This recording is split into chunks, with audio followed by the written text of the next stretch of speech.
He's an 8-time Louisiana Association of Broadcasters Award winner. And he snapped a ball through his legs. Wait, why does your name get to go first? Shut up. This is Scone T. Because they made us. All right, welcome in, Scone T. Back at the OG, Oliver Twist here on Perkins in Baton Rouge. Glad to have you hanging out with us here. If you're on YouTube Live, smash that like button. We appreciate you for being there. If you're listening on demand, thanks as always. Subscribe up on your favorite podcast app. Review it, rate it. It helps. All that good junk. What a day today. Today, the transfer portal window closes as we're doing this live. That's a good beer, by the way. What's a good beer? I don't know, whichever one you had up there. Where? What are you talking about? Picture? There was a beer on your screen. A picture of a beer on your screen. It must have been the YouTube homepage. Oh, wow, weird. Anyway, so today the transfer portal window closes as we're live, or if you're listening or watching live, on the 18th, and it ended up being a really eventful day. Walker Howard picked Ole Miss. Real quick. Yep.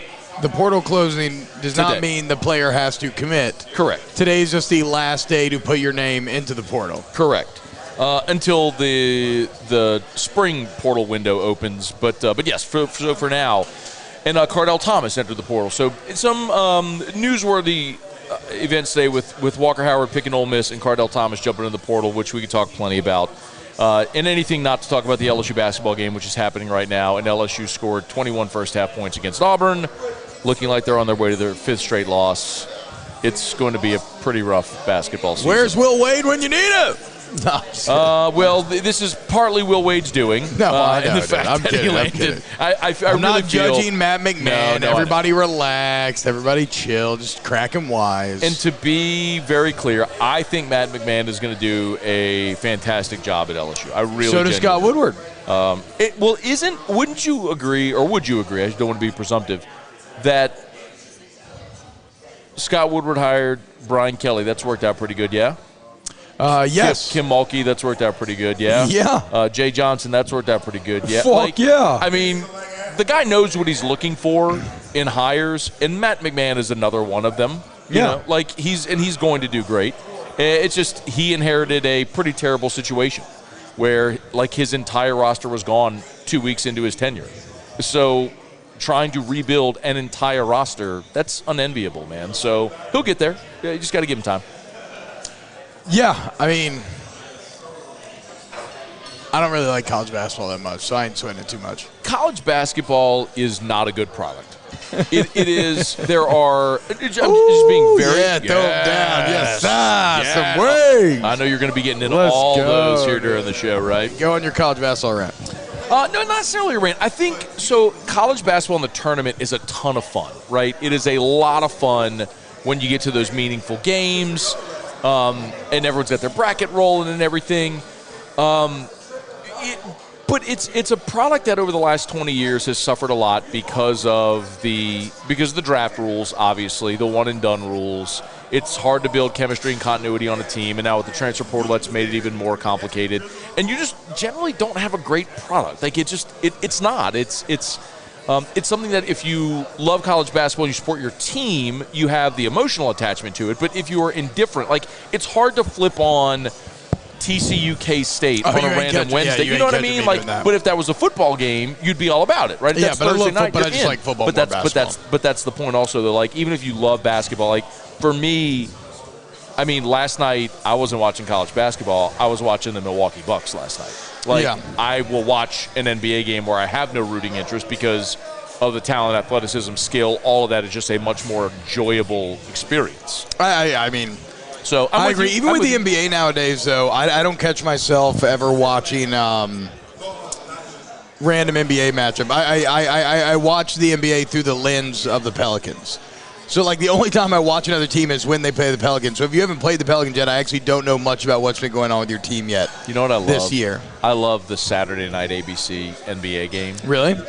I really do. They've done a great job of making that feel like an event. That's cool. And they always end up with good matchups and star players, and those games always seem to deliver. I agree with Kobe. He says it's LSU baseball season now. Amen for that. Let's go. Another number one ranking. You see that vote? What was the coach's vote that took place the other day? Yeah. And basically every coach in the country said, fuck you, Jay Johnson. You better win the championship now. We're all saying you're going to. I mean, they got the most talent. Freaking took all the players. I mean, they undeniably have the most talent in the country. So that doesn't mean you're going to win the national championship. I mean, Tennessee was by a mile the most talented team a year ago, and they didn't even make it to Omaha. So it doesn't mean you're going to win it, but they definitely have the most talent, probably should. So how do you feel about Omaha rings? I have no problem with it, but it's been getting clowned. I'm good with it. But I feel like I hate that we're banner agreeing on everything. That happened last week, too, in the show. And it's not good for this show when you and I agree on everything. It's really bad. It's way better whenever we disagree, and I don't like you, and you don't like me. But you hang banners for Final Fours. Omaha's the equivalent of going to the Final Four. 100%. Like, getting to Omaha is a huge deal. Yeah. I have no problem with rings for Omaha. Not in the it's like getting a Final Four ring. It's you lost. You didn't win the championship, but getting there is a huge yeah, man. Of course. Okay, wow, I'd be look at that. pissed if I didn't get a ring. Yeah, Bojack says, good cop, bad cop. Guys, come on. Stick to the script. Your take sucks. Yeah. You're the worst. Yeah, I don't even get any energy for it. That's what we're drinking tonight. This is interesting. I've never had this. This is Sodal. So that came up today on AFR. That's what Wiggins said. Yeah, so someone asked Taylor for a recommendation on Sotol? Sotol, I don't know. S-O-T-O-L. Sotol? Apparently it's made from a cactus, and I guess in the manner that you would make tequila? No? I don't know. So Wiggins, okay, the 30-second elevator pitch I got was that this is made from some cactus, I guess the same way that blue agave makes tequila, but it's not blue agave, so it can't be tequila, so it's Sotol. And this is actually made with actual rattlesnake venom. This coyote that's weird is. that they put That's actually like there's a rattlesnake on the back. They do that, but yeah. Anyway, so it's probably gonna make my dick really hard. Your best friend said rings are for champions. Okay, yeah, I mean, I don't care. Then you're the super regional champion. Like in the Final Four, you're the regional champion. If you win the SEC championship, you get a ring from the school. Yeah. Like if you win the SEC in football, you get a ring. Game rings. You get bowl game rings, man. Do you get? They didn't get a Fiesta Bowl ring, did they? Probably. I would imagine. Huh. I would imagine. Shoot. I don't know. Jeremy Hill told me he's got an Outback Bowl ring. Well, that's fucking crazy. Okay, we have to draw the line somewhere. Who cares? We have to draw the line somewhere. I mean, Tulane. What is it, a fucking bloomin' onion on there? When Tulane won the bedazzled bloomin' onion? I mean, when Tulane won the Liberty Bowl in '98, they went undefeated. It was a fucking Liberty Bowl. You better believe they got Liberty Bowl is different. rings. Tulane, all that stuff. No. Like you always say, context matters. Okay, and in Tulane's situation, I get it. LSU cannot be giving out Outback Bowl rings. There has to be a limit. There has to be a fucking limit somewhere. You got an Outback Bowl ring. All right, so do you want to talk about Walker going to Ole Miss? Yeah, I mean, we talked about it this morning. Oh, wow, God, Bojax, I didn't even realize this. It's a literal bloomin' onion ring. No. At that point, yes, it's a but I'm saying like onion rings, bloomin' onion. That's what I made the joke and didn't even finish it. Like it was right in front of me, and I just walked right by. I was like, all right, dude, see you later. It's so good. I mean, look, man. I mean, that's terrible. You're the worst. I said it. You suck. I said it plenty before. I wish nothing but the best for Walker. I understand. I mean, when you're third on the depth chart, that playing field feels miles away. Like, it's easy for us to sit here and say, stick with it, what are you doing? But, like, when you're doing all the 110s in the summer and or whatever they do now, right, and all the weightlifting and all the hard work and all the practice, and you're doing all of this, and you're third, you're buried so far down that you're talking about not starting this year almost assuredly, and then even if somebody gets hurt, you're still probably not playing, and then maybe even next year potentially not starting. That is a long time to have somebody be patient, especially somebody with two things. First, the talent of Walker Howard, where he could go a lot of other places and immediately be the second quarterback, first quarterback, or at least competing for that first job. And I don't know, this is conjecture, Matt, and I know you've got some more concrete info on this. But I also imagine that nowadays there is a literal monetary benefit to entering the transfer portal if you're a talent like that. In that all of a sudden, as a part of your recruitment to these other schools, like NIL conversations would have to start to come up. So maybe you go from being benched and you're not making any money, so all of a sudden you have a quicker path to the field and you're making money. So I can't fault anybody for doing that. And for Walker, I'm sure it sucks. I mean, the only thing that felt weird and would feel weird as a player is when he had to tweet hotty toddy. That sucks. That had to feel. Like if you grew up in LSU, yes, your whole life, a diehard LSU head, and then you got to tweet hotty toddy. That had to feel a little bad. So I did mention on AFR yesterday that I talked to Jamie Howard for about an hour, and there's some stuff that I'm not going to disclose. Obviously. But I will tell you this: Florida is one of the schools that pursued and had a very substantial NIL offer, as you would imagine, because Florida's. I mean, hell, they offered Rashad $13 million. I cannot fucking believe that number is real. I was guilty of putting bad information out there where I, like, the whole time about this Rashad story, I've been saying, look, I'm sure and I thought I was so smart. I'm like, I'm sure the broad strokes are true. But the number can't be true. It's an inflated number. Like, I'm sure that there was a big deal in place and it fell apart, but it's not $13 million. Well, joke's on me. I'm the asshole. Because Florida's asshole was really ready to pay this cat, an unproven high school quarterback, what the 24th pick in the first round of the NFL draft gets. 4 years, $13 million. I mean, you go to college to be a first-round pick. Hell, Rashad said, I'm just going to make that money right away. I thought it was 3 years. It probably was 3 years because if you're a player of that caliber, you're expected to leave after 3. Right. But don't step on the point here, though. Okay.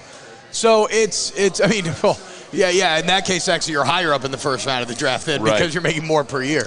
It's wild to me. What I can't decide, Matt, is it worse if Billy Napier knew the number the entire time or if he didn't know the number the entire time? So Florida obviously called Walker. I think that's obvious. Why they haven't obviously. That's not breaking any news. But I think what Hester may be happy to know is that despite the relationship with Billy Napier, Walker just was like, "Yeah, I'm not going to Florida." Yeah, like he was. That's really what it was. Like he's like, "I'm not going to Florida." Ooh, so churros. And Florida probably would have been the clearest path to the field. Like, it's easily. Graham Mertz and Jack Miller. Yeah. But he was just like, yeah, I'm not going to Florida. So tell Hester. He'll be very happy to know that.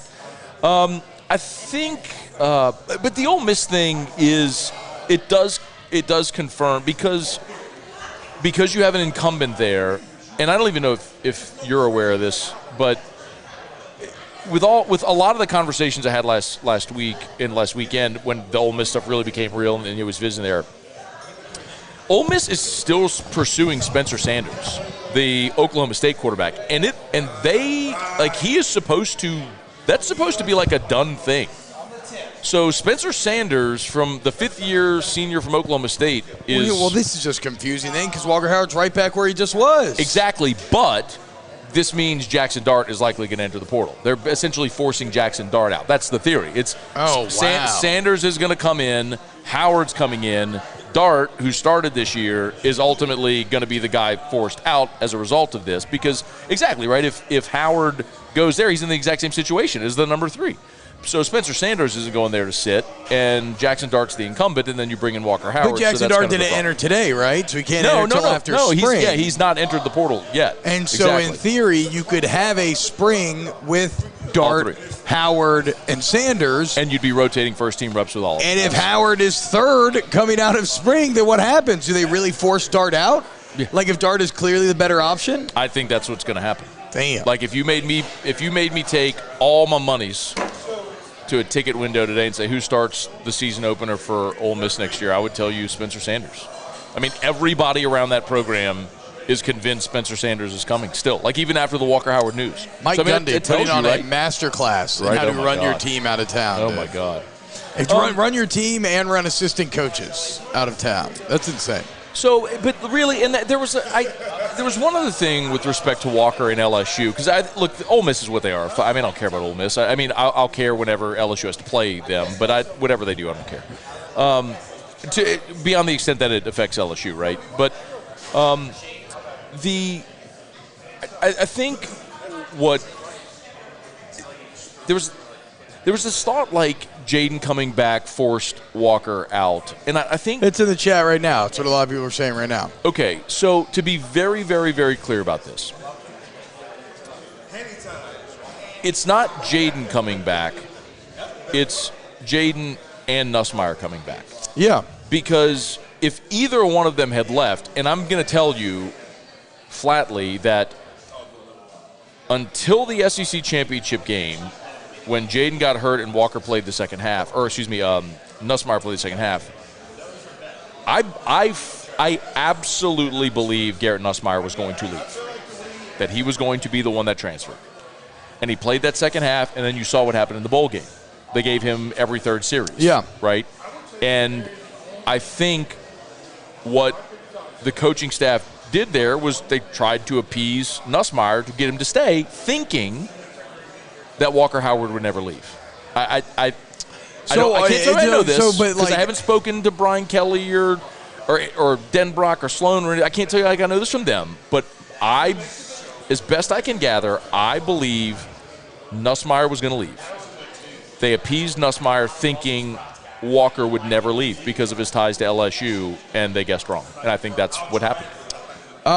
It's certainly possible, but that does kind of remove all the coaches' agency in terms of evaluating Garrett Nussmeier, right? Like, is there a world out there where they think that Garrett Nussmeier is better than Walker Howard? Maybe, sure. Right, because, I mean, sure, you would hope that would be the main impetus behind him getting the playing time that he did. Well, Garrett and Walker, Garrett and Jaden had a legitimate quarterback battle all in fall camp. I mean, and that's not just coaches telling you they had a battle. Like, we actually were allowed to go watch practice, and they were sharing first-team reps. I mean, there was one drive in that scrimmage we watched where Jaden got them to the first team to midfield, and then Garrett went in and led the rest of the drive. They were legit in a battle in fall camp. So, I mean, you can't just discard Garrett Nussmeier. I mean, there's a lot to like there. I mean, he's got a good arm. He's got moxie. He's twitchy. He's like a really good athlete. I mean, there's a lot. He's got to purge all the turnovers. But there's a lot to like, right? No, I mean, absolutely. That's kind of been the point this entire week is that, to me, Walker leaving is more about Nuss being pretty damn good and beating out a top-flight recruit in Walker Howard. I think where it would become a bit more concerned, and this is certainly within the realm of possibilities, is what you just said. If it was a bit of roster brinksmanship and trying to manipulate and trying to appease rather than just really breaking down, okay, who do we think is best, that's when maybe you can get into a bit of hot water and when you end up having things blow up in your face because you're trying to manipulate I think they were trying to appease. I do think that because I believe Garrett Nussmeier was going to leave. I believe there are listen, you know this business as well. Like, everyone has connections all over everywhere, and Doug Nussmeier is a coach. Like, how easy would it be for Doug Nussmeier to find a place for his kid to play? Well, and every team has feelers. Like, one of the new college front office things is every team has people who are calling players ex-high school coaches, players' families. How's he feeling? You know, like they're looking at a roster, they're looking at big-time recruits, they're looking at who's buried on the bench, and they're saying, okay, we could use that guy as an upgrade. He's not playing there. Let's start to get in touch with those around him and maybe let him know that, hey, man, we got a spot. We got a spot over here, and we're not going to waste you like they're wasting you currently. So that is one of the new developments of the portal is this new sort of almost spy network that you have to build up, this tampering network that you have to be able to build up to get your feelers out there and start to entice these kids. A lot of times it's also players. I mean, like, keep in mind the guys on a roster went to elite camps with a lot of these guys and all that sort of stuff. Like, I can tell you, I have firsthand knowledge of some of the stuff with A&M players, like with the A&M guys that were looking to get out. I mean, they've lost like 25 guys, right, from it, and like some of those guys that were in touch with players at other schools who were trying to convince them to come. So I mean, that does stretch far. And, and the players are more interconnected than ever as well. And I guess anyway, to tie this point back is to say that, like, I was hearing a lot of that from different places about the interest about Nussmeier, before the SEC championship, and went out, played that second half after Jaden got hurt, and they're like, and they tried to play. I think LSU's coaching staff tried to play defense. And they wanted to keep him and keep Jaden and Nuss, and they thought Walker wouldn't leave, and Walker left. Fonzarelli says, my question is, if they thought Nuss was going to leave, why give him more reps in the bowl? Why not give more to Howard? If you already thought to keep him. No, I know, but again, but I get what Fonz is getting at, right? If Nuss, like, if they legitimately viewed Howard's ceiling as being that much higher, I don't know. And you thought that Nuss was leaving. No, I don't. I'm not. That's what I'm not saying. I'm not saying that they did. I'm saying Jaden was the starter, and Garrett didn't want to sit anymore. Yeah, so that's what I'm saying. But we're really saying, but if you're Garrett Nussmeier, you can look at Jaden Daniels and say, I'm a turn. As much as this guy runs, I'm a turned ankle away from being the guy. Yeah. Like, you're close to the field. No. So, I mean, being the number 2 at LSU ain't a bad spot on a team that next year the offense could be elite, and with a running quarterback, you could be a play away from being I guess guy. the overall point, though, is that it's actually at the end of the day, then kind of when you logic it out, it's a bit of both of what we're saying. Because, yes, if you thought Nuss was going to leave and you thought Howard was a significantly better prospect to build out over time, you would give Howard those reps. You want to be worried about appeasement, right? But if you think they're relatively equal, well, then, yeah, maybe you think Nuss is a little more seasoned at this point, a little more win now, and so you go with that option. Given what you just said, Jaden runs a lot. You never know what's going to happen. If he has some of the time, you need to be as ready as possible. So, I think it was a situation trying to have your cake and eat it too. I think they were trying to find a way to keep all three, because I think that, again, that I think they never really thought Walker would leave because he loves LSU, and he left. So we should have known when Lane Kiffin retweeted the "That's my coach" tweet, or found my coach. So Walker went to Oxford on Friday. So at that point, Lane already knew he was coming for a visit, right? And they tried to get him to commit while he was there. He still went and took the trip to TCU on Saturday. So they flew to Oxford Friday, flew to Fort Worth on Saturday, and then on Monday, Rob Sale from Florida, who they had a relationship with, came here to try to convince him to. I mean, he chose the toughest path to the field of his options, which is kind of fascinating. But that validates the point that the guy isn't looking to be handed a job. He wanted to go somewhere where he could compete for a job, which wasn't going to happen at LSU. Like, if you're the number 3 quarterback, you're getting 0 reps with the offense. Like, you're not getting. Which again, though, does say that the staff views Nuss as being better right now. Sure, I mean, I think that's pretty obvious. I mean, he was the second string quarterback all year. Yeah. But you know how it is. Like, coaches will, if they think a player projects to be better but isn't better currently, coaches will favor that younger player. Oh, well, I don't know. I mean, you would know that. I mean, I haven't been in college practice. And then the younger guy has to go prove it. So, I mean, whatever. Look, I hope the best for Walker. I know it's got to be really tough to be a young kid who's been a huge LSU fan your entire life. And now you do this, and your mentions just filled with LSU fans calling you like Walker Coward and just constantly talking really shit. Doing that? I mean, it's the internet. It's nothing surprising. It's barely worth even mentioning at this point, except that, in Stetson Bennett, we are seeing firsthand how some of that negative talk can calcify a man. Did you see Stetson Bennett at the championship parade? Yeah, he sucks. Fuck him. He does that. He fucking hates the fans and hates the media. Hates the media especially. Dude, you're 30. You're on an NFL team playing against college kids. Like, you suck. Shut up. I fucking hate that guy. Like, I can't. And it's a shame because he's a guy that has a story that could make him so likable. But because he's such an asshole, like, I mean, I can't wait to watch him play in the preseason and get, like, cut in half by an NFL defense. Mic drop. Like, completely humbled like the piece of shit he is. Like, fuck that guy, bro. Fuck that guy. God damn. Oh, fuck that guy. We curse here, by the way. Here's what else I would Okay, well, help me out with this, Matt. One thing I was wrong about is that when this all went down, him entering the transfer portal, I kind of championed the idea that, well, look, at least Denbrock and Kelly have always gotten elite quarterback play, and so they'll be able to find really good quarterback again.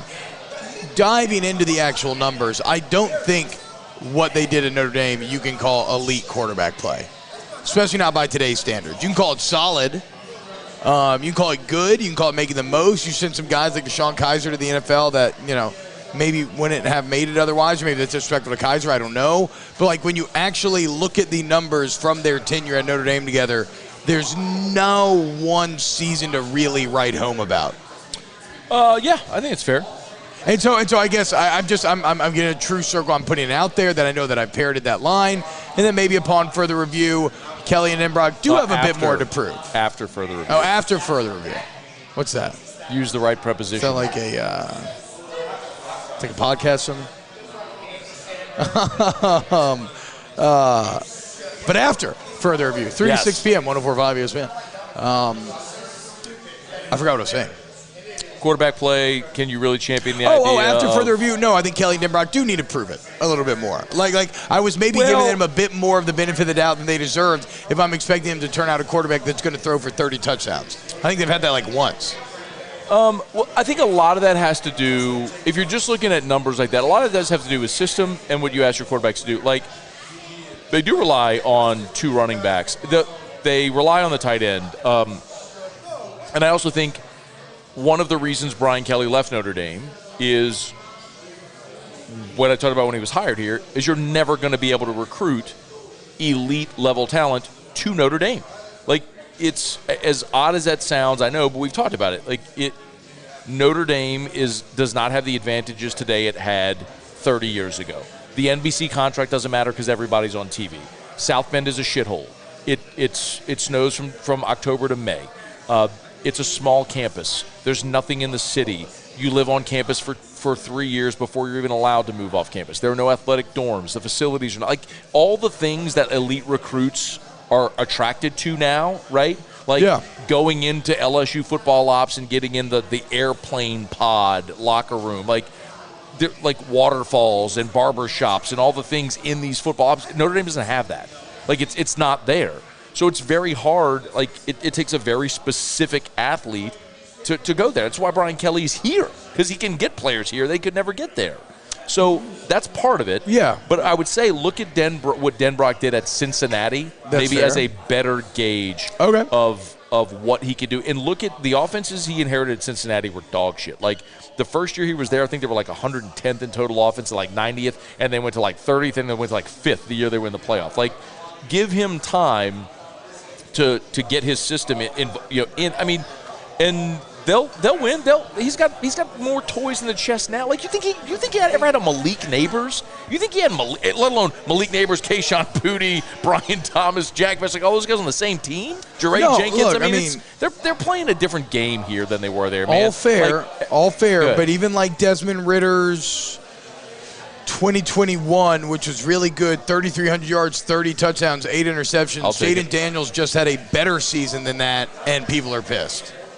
He didn't have 3,300 yards. No. But he had a better touchdown to pick ratio, and he had more rushing. Let's see what Desmond Ritter would have rushed for that year. Ritter also rushed. Yeah. Thank you, bro. Yeah, like Ritter threw on like 400 rush yards and 6 touchdowns. So basically, they both accounted for 4,000 total yards. And thank you.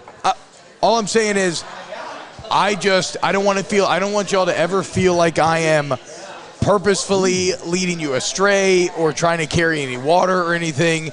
And I realize that there's a bit of a disconnect between how I was presenting it and what the reality is. Shit, what the fuck, Pelicans? I know, bro. And between what was the reality of the quarterback situation. So I'm saying, because one of the ways that I made myself feel better when Walker Howard left was like, well, and look, and this still rings true. I like Billy's sleeve. Brian Kelly, the Mardi Gras sleeve is really tight. Or are you talking about his like tattoos? Yeah. I thought I saw like a shooting tats. But what is that? Your next thing? Shoes and sleeves? Yeah. See like some Lord of the Rings on there and shit. Oh, you like them, dude? Check. Oh, nice. What are those? Those like brown suede? Brown suede, high top Air Force Ones. Damn. With the strap, bro. With the strap. But, $45, by the way. Oh, wow. Nike outlet.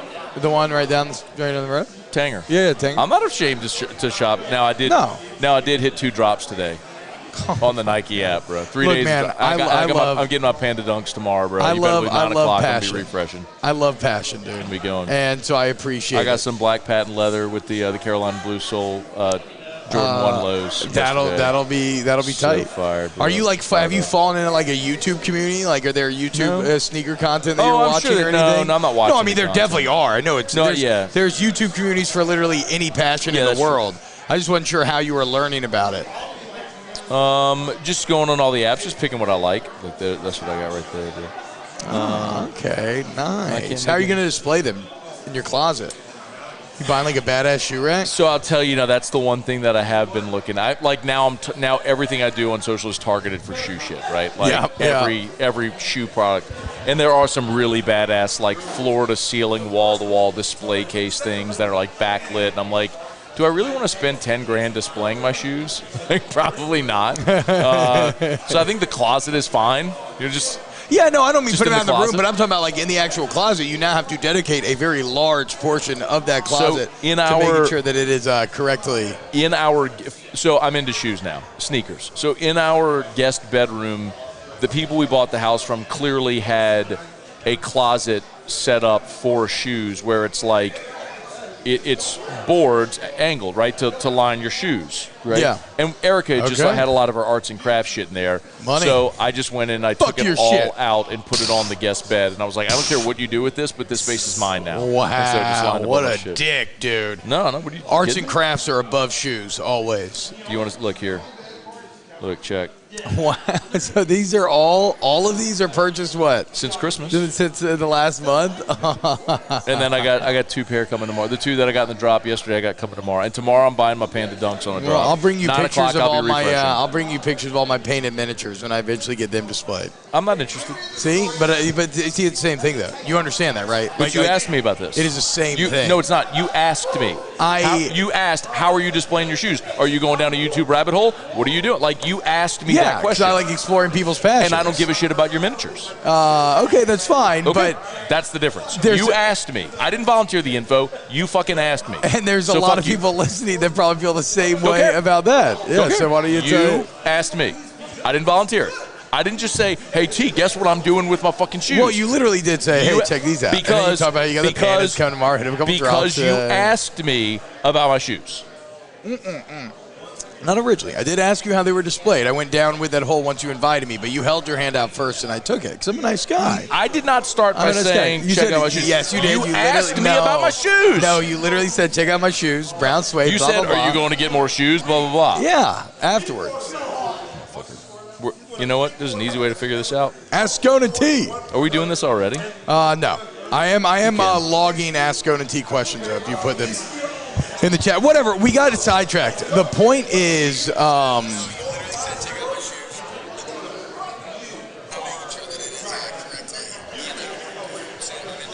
as Matt tries to listen back immediately to the show. I forget what was said. But the point of all of what I was saying is that, yes, I believe that Brian Kelly and company can recruit another elite quarterback, and that's just the nature of the beast because you're going to lose quarterbacks now more and more often nowadays, but that they still have to prove they can get elite quarterback play.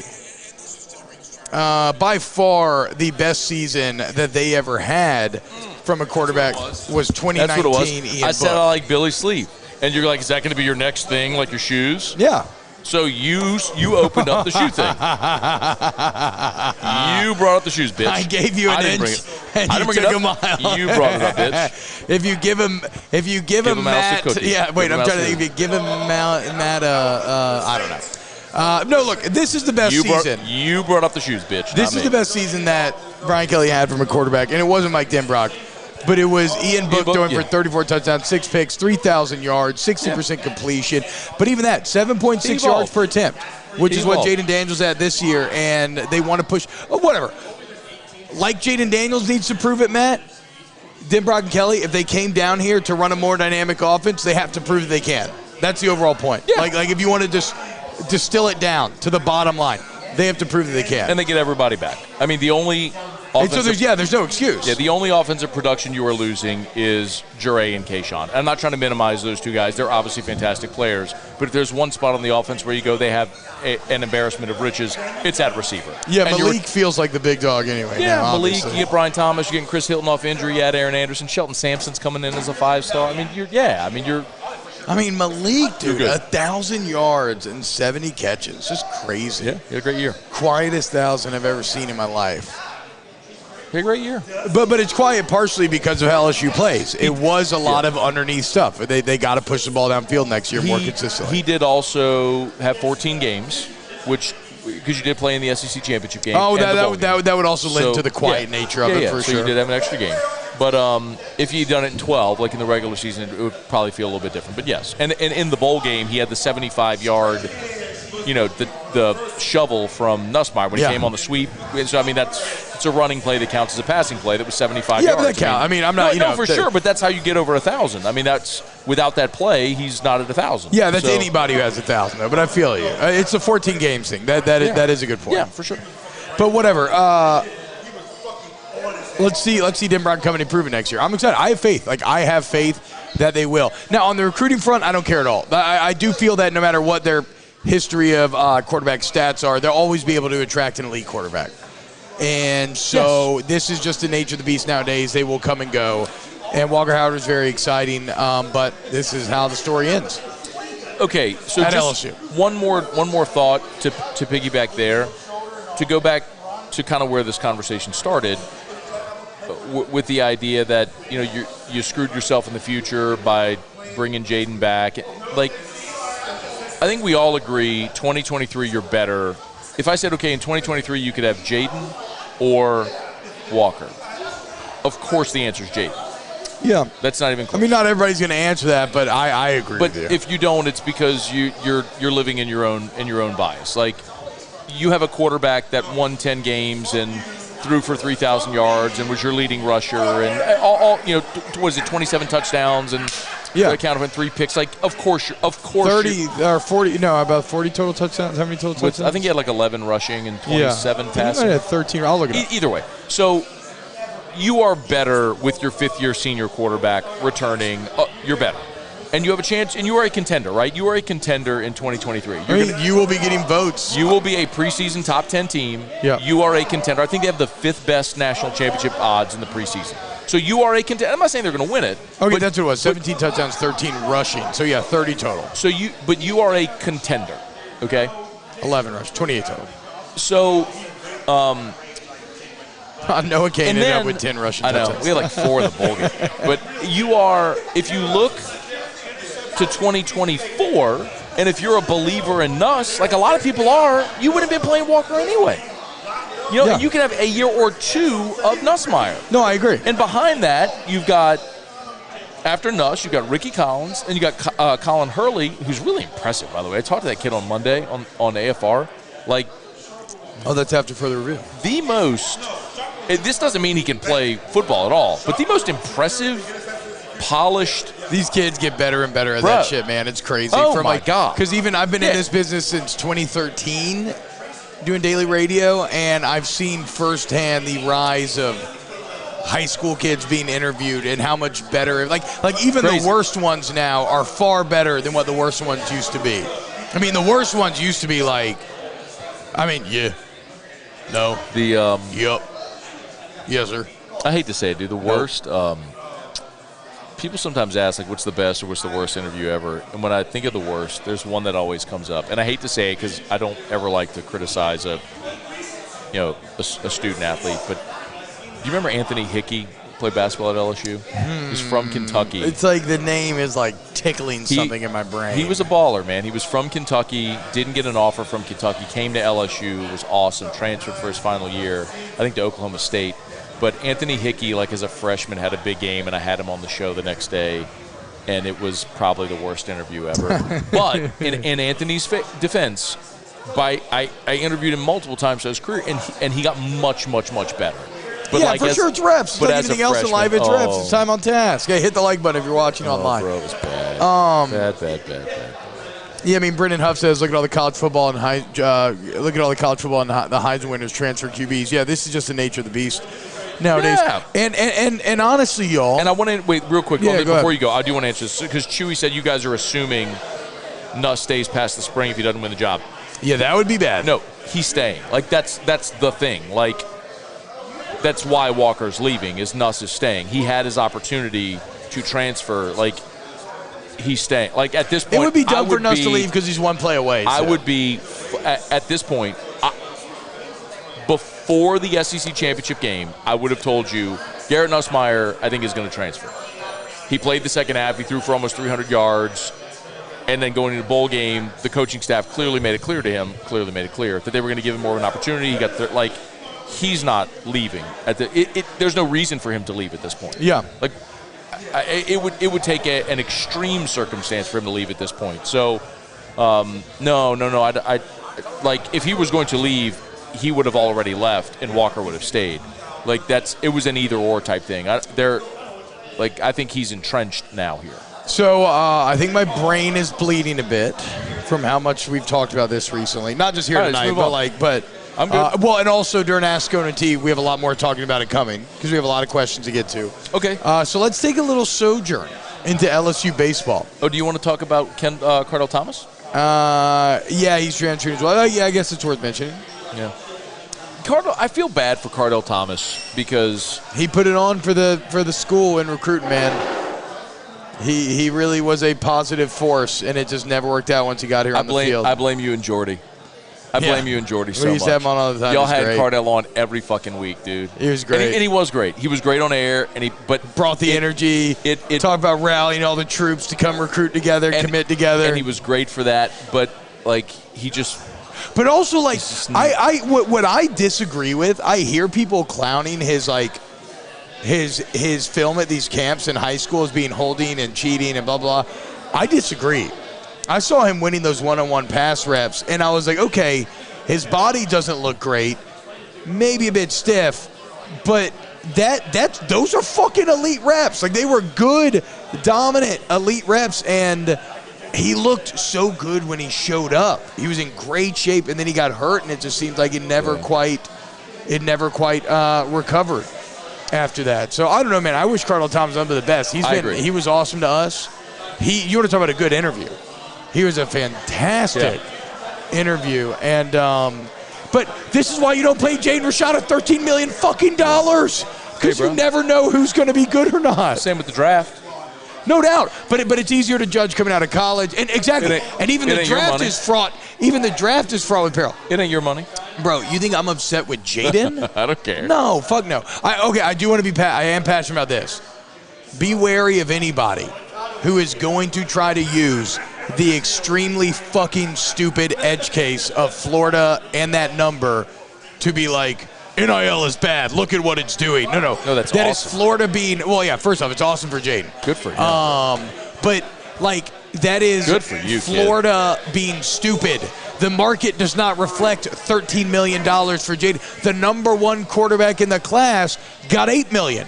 So you could say it's creeping up there potentially, but $13 million for the 8th-ranked quarterback. In no NFL negotiations does the 8th-ranked quarterback beat the number one guy, right? That's mean, awesome. it's good for you, kids. So yeah, exactly. So but my whole point is like, if somebody's like, oh, this is ruining the fabric of college football. This is it's the same thing though that you see on cable news networks where you find something that you disagree with, and then you find the worst, most extreme edge case, and you champion it as this is what's happening everywhere. Like, no. Also, how the fuck you have all that money, Florida? Why would you waste it on one player? That's like 6, 7 elite players. Like Billy Napier, you're telling me you can't get a 4-star quarterback for $1 million a year? For $2 million a year? That's fucking absurd. Absolutely absurd. So stupid. This story reflects more poorly on Napier than the entire season does almost to me. And it was a bad year. Whenever the signing day was coming in December, everyone asked about positions in the portal. And back then we talked about what I've been told was they wanted a deep threat receiver. They got it in Aaron Anderson, who's also going to return kicks and punts. Yeah. They needed defensive linemen, which everyone knew, of course. That's no surprise. Yeah, they got plenty of those. They got those. They knew they were going to have to replace guys in their secondary, which they did. But the other thing was they knew they were going to have to get offensive linemen, like veteran depth on the line. They had 7 guys, I felt like, before who went to the NFL. Anthony Bradford. Anthony Bradford makes you 6. Kind of 7 to 6 to me is where you get into maybe you're getting a little thin. So you have what are you going to be your starting 5? Then you have Marlon Martinez. That's it as far as guys who have played. See, I loved it when you had Bradford and Martinez. 7's great. That's a great number. You could rotate. 6 is light, especially when you have some that are versatile that can change positions. Like Martinez can play center. And guard. And Miles Frazier can play guard or tackle. Dellinger's played multiple spots. So you've got guys. But literally after your 5 and then Martinez, nobody's played. No, I mean, you've got like 3 other guys and then the 4 freshmen that came in. You do have some good freshmen coming in, though. Like we saw this last year. It's still not the norm, but it's Bo Bordelon, it's Kimo Macaneoli. Like, you've got guys that haven't played at all. Yeah. And then the freshmen. So one of them's Fitzgerald West, who may go play defense. Like, he played defense in the bowl game. He played D-line. He played D-line in the bowl game. So, like, he may switch back to defense. So you're really thin. So they know. So you lost 4 guys to the portal and then Bradford to the draft. So you need to go get this year's version of Tremont Shorts, Miles Frazier, guys that have played somewhere that can give you some veteran depth. And people say, well, why would someone leave and come be a backup? It's like, well, if you go G5 to LSU, you'll sit and you've got 3 years of eligibility. You'll sit a year for maybe an opportunity to play next year. Like there's guys that'll do it, just like he did last year. Frazier was a freshman All-American at FIU. Shorts was an FCS All-American. Like, you'll find those guys, and they need them. They're going to go get them. They're going to get a few alignment. Yeah, we'll. What the fuck is this? But yeah, that is a bit disappointing because Cardell, I don't know, man. It's a rough night for the Pellies. It's Brandon Ingram needs to come back. But seriously, bro, get off your ass. You're fucking tough. Cardell Thomas could have. He could have played on this team, so that's maybe a bit disappointing. Or maybe that's telling you that he was buried way down on the depth chart and he wants to start. Yeah, he probably does need to go start. He needs to go play. But sometimes the guy gets this late and play. But sometimes the guy gets this late in his career, and I guess it's changing more nowadays. But like sometimes the guy will get this late in his career, and he's just like, you know what, man, I'm just gonna stick it out. I'm going to school. It is what it is, and I'm gonna play. Like I have a role on the team. We'll see. Baseball. By the way, if you're watching live, thank you. Please smash the like button, subscribe to the channel. Musa heard baseball, and he fucking perked up like a fucking ferret. Or what's a little a prairie dog? Yeah, a little prairie dog. He like popped out of the hole and started, baseball? Baseball? He did. Baseball? He did that. Did you say baseball? So if you're watching live, smash the like button. If you're watching on demand, smash the like button. If you're listening on podcast, thank you so much. Please subscribe to the channel. We'll get to your questions here in a matter of 5 minutes. Well, let's kick off. We can kick off Scone T with a baseball question, and then we'll go back to football ones. Kobe says, #Ask Scone T. What's the projected lineup and starting pitching for LSU baseball? Okay, you want to write it down? Or I guess we have it recorded. We'll have it recorded. I'm gonna listen. So. I got wing fingers. Wing fingers. Okay, so I believe your rotation will be Skeens on Friday, Floyd on Saturday, and Thatcher Hurd on Sunday, which means I believe Christian Little will probably be your midweek guy. And I think Grant Taylor is going to start the season as your closer. I think Jay likes the idea of having a guy that can throw 100 that you could say, here, go get me 6 outs at the end of the game. Will this be the year where teams are actually intimidated by the pitching? By the weekend, pitchers again. Like where you got some straight fucking killers on the mound. So I get it why it's weird because you were not good on the mound a year ago. Were you good 2 years ago, though? Manery's last year? Yeah. I feel like it's been a while since you've had like... The last guy I would But my first year really watching LSU baseball was like Nola and what's his name? Which year?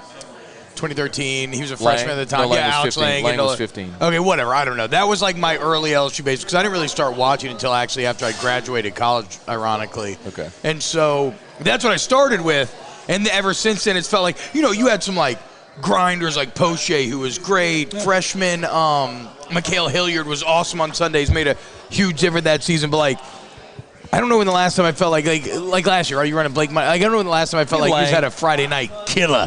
Even Lang, though, my expectations were maybe too high for Lang. Oh no, Lang in 17 was fucking amazing. Lang, I think Lang came close to Ben McDonald's single season strikeout record. Oh, really? Fuck. No, Lang was incredible. No, but so Jaden Hill was going to be that guy, and then he blew out. And Cole Henry in the COVID year was that guy, but you only got him for the pre-conference, and then the COVID year, yeah. Go look at the Rob Freeman, the pitching ninja guy on Cole Henry, and you're like, oh fuck. Like Cole Henry was incredible. You just got fucked because of the COVID year. What's he doing nowadays? I think is he still playing? Yeah. So it's difficult because everyone watched the pitching not be good last year, and you're going to wonder, like, how can you be so dominant in year to year and transfer? Well, Paul Skeens is going to be a top 10 pick. Yeah, he's got the dumbest fucking stats. He might be the first college pitcher taken in this draft. Damn. Like you have a legit dude who's sitting. I was talking to Kendall Rogers yesterday. Said when he saw Skeens, Kendall loves him. Number one for the first time in the D1 baseball poll history. He said he was sitting 98. So, damn. like, you can touch 102. I mean, when you're a starter sitting 98, that's stupid, and when you can command 4 pitches. So, you're going to go Skeens. Floyd, by all accounts, has really blossomed under Wes Johnson. And then Thatcher Hurd, if he's healthy, he was back injured. Like, I mean, he was your fucking Friday night guy at UCLA. He was dominant at sub-2 ERA. Like, yeah, he had the really stupid stats, even more than Skeens, actually. Hurd did, but then he hurt his back. And that's not even counting Grant Taylor and Christian Little, who can throw 100. And yes. And Wes Johnson. Like you said, I don't think you can overlook getting Wes Johnson, a MLB pitching coach. Now, I know he started in college, but I remember at the time when he was hired reading about what he did with the Twins, and he significantly improved that entire Twins pitching staff and had them leading. How about this? Skip Bertman, I talked to Skip not long ago, and he said Wes Johnson is the most knowledgeable pitching coach he's ever talked to. Wow. Okay, so let that stand on its own. Let's go. So as far as the lineup, I think you'll have opening day. They'll go Brady Neal at catcher. Trey Morgan will play first. I think Merrifield's going to start the opener at second. Merrifield and Ben Nippolt he's a transfer from VCU. Those guys, second base is going to end up being a revolving door, which is okay. It's just how they're going to get a lot of different guys reps. But I think Merrifield will start the opener at second. Oh, I got to learn all Tommy White at third. Jordan Thompson, who I talked to Jay Johnson. Even I was at an event with him last week. They were very excited about Jordan Thompson. Like, I know fans shit on him early last year because he committed a lot of errors. His second half was awesome, and he said he has been incredible. So Thompson in short. You're going to have Pearson in left, Cruz in center, and then Paxton Kling is a freshman who's going to play right to start. Yeah, he was. I was going to say he was a big-time recruit, but they all were. So there's your every new player was basically ranked number one at their position in their state. I've never seen anything like it. Something dramatically unforeseen, I think that's going to be your opening day line. Nice. Let's And of course go, it'll change. Dude. It'll change. You got a ton of dudes that are going to play.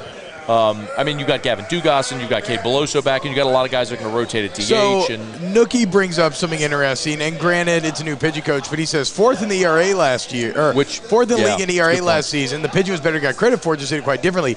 Look, I agree, but because the coaching staff was manipulating the fuck out of things, right? It was a great job. Every single pitching. So now you give that staff talent, like truly elite talent, and you start to become very excited about the potential. And it becomes very scary. Like, if the same amount of effort is applied to matchups and making sure that you're putting your guys in the best position, but now you have guys that are significantly better, let's ride, dude. Jay Johnson said before last season, look, we're going to play a lot of 4-hour games. Yeah. Right? And he was right. Just grinding the nails. They literally had to over-manage every fucking pitch. They made so many pitching changes. It was awesome. They didn't have a guy that we could say, here's the ball, I'll see you in 7 innings. Yeah. You know what I mean? They just didn't have that guy. So, it's a very good point. Be that guy. It speaks, Skeens can be that guy, Floyd can be that guy, Hurd can be that guy, Taylor could be that guy, Christian Little could be that guy. They're disgustingly loaded, and there's a freshman named Chase Shores. Jay told me. Is he a lefty?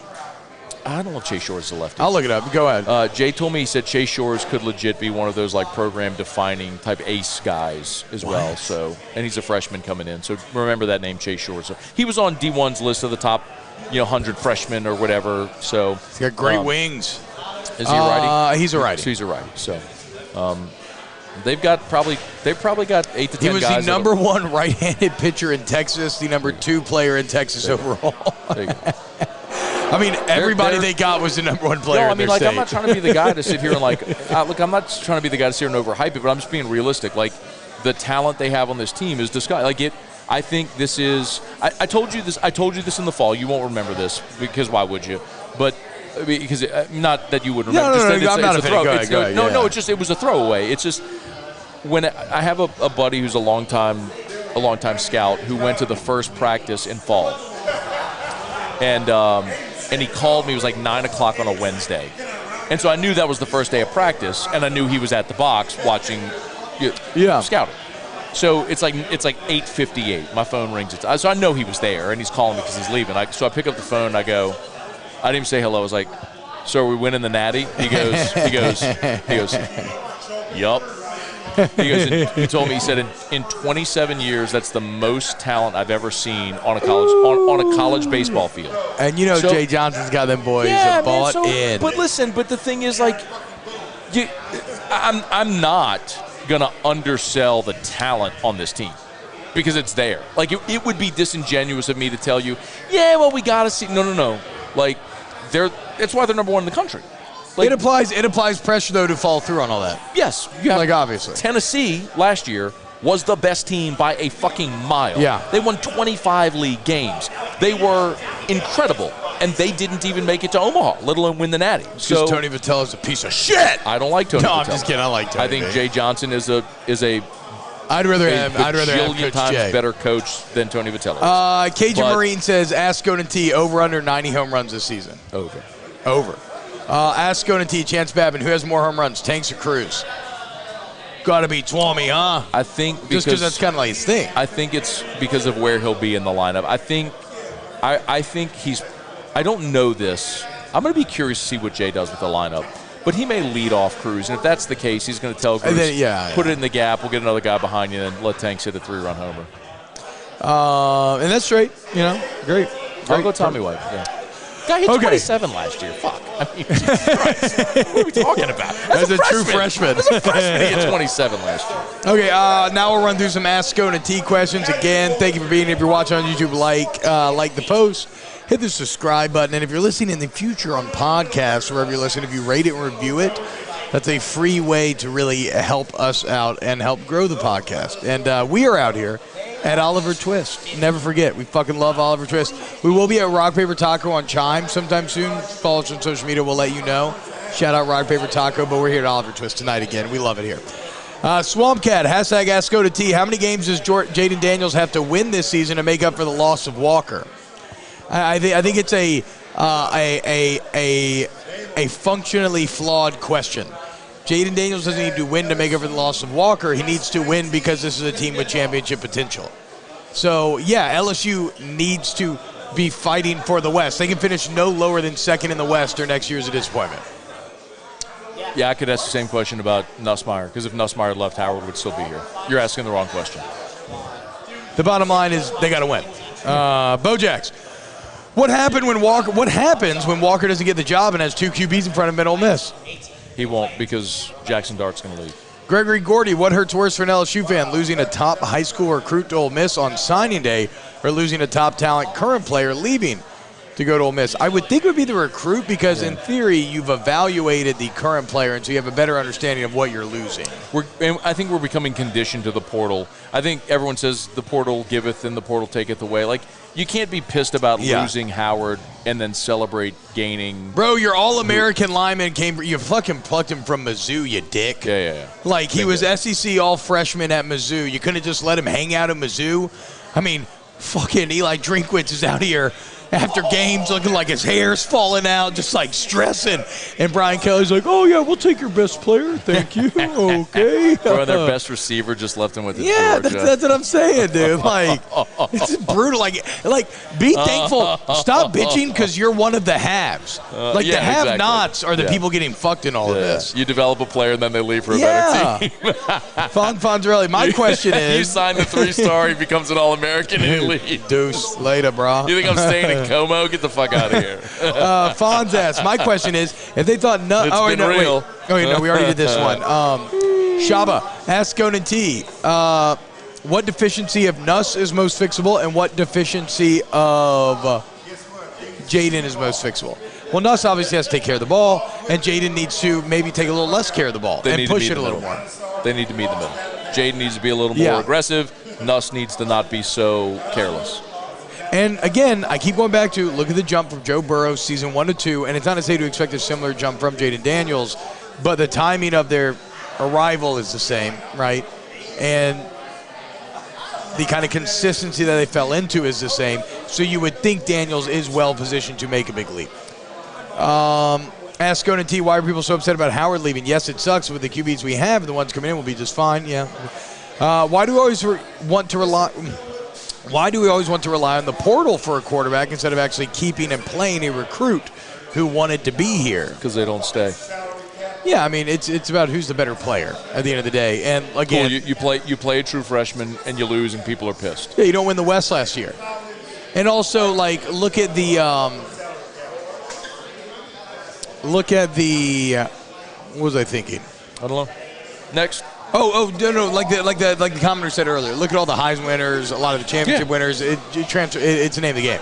You take the best player, which has to be a transfer a lot of times looking for the best possible spot. It's the nature of how rosters are built now. Yeah. You have to use the portal as a tool. Ask Scone T, are we going to have enough backup good O-line players to sustain us through the season?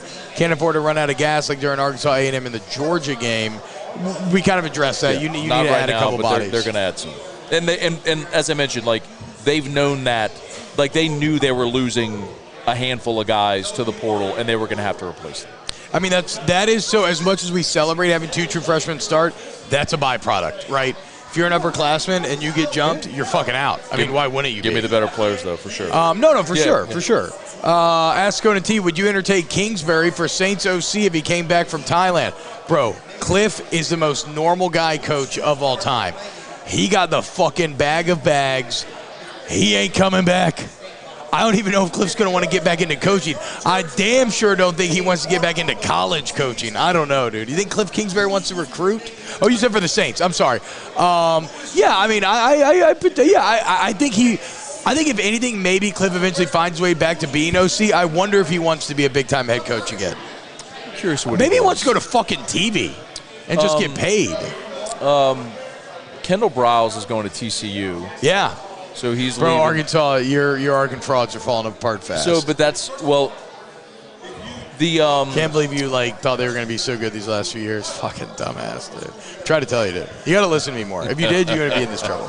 Well, I'll tell you this about the whole situation there with Sam Pittman. My take on that has always been, okay, you got 2 really good coordinators, like Kendall Briles and you had Barry Odom. What happens when they leave? Yeah. That's the Ogeron thing, right? Like, yeah.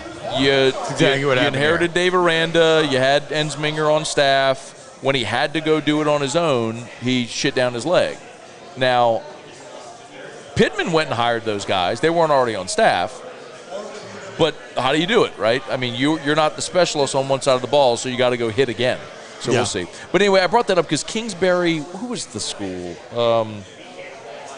It was Bama. I'm sorry, because we talk about this, so we might all be aware. For those that don't know, Cliff Kingsbury, after he got fired, bought a literal one-way ticket to Thailand and told his agent to tell anybody inquiring about him that he ain't interested. Yeah.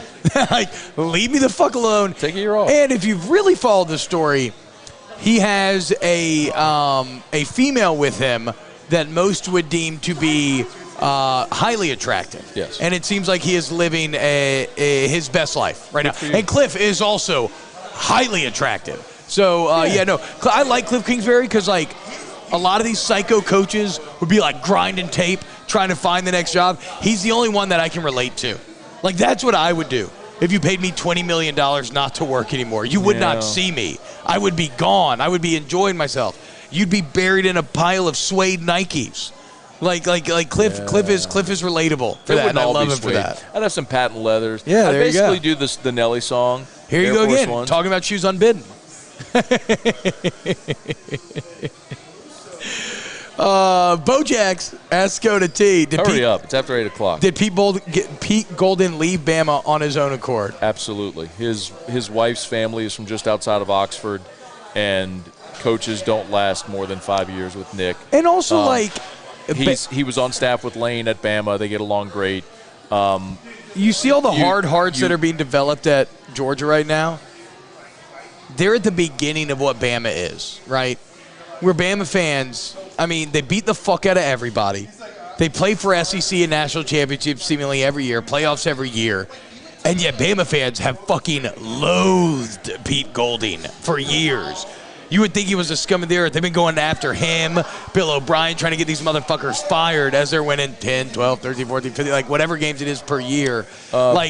Perfection, it's a human. It's why Stetson is so hardened right now. Because in his mind, I'm going out there and beating ass every weekend, but all he's hearing is negative feedback. I'm not blaming the fans, but no, Matt. No, I don't care about what you're saying. I'm saying, come on, let's finish the show because I have to go pee, and it's already after 8 o'clock. Okay. Bojack's, by the way, I'm not guessing. Pete Golding left on his own accord, 100%. And that'll do it. Natty for LSU football in the next 2 years. Aaron Horsey. Yes? Yes. Wow. I'm an LSU homer. Didn't you know it? Okay. Huge LSU homer guy. Okay. Huge LSU homer guy right here. Of course. LSU's winning 2 natties in the next 2 years. Oh, man. Loser. I heard it here.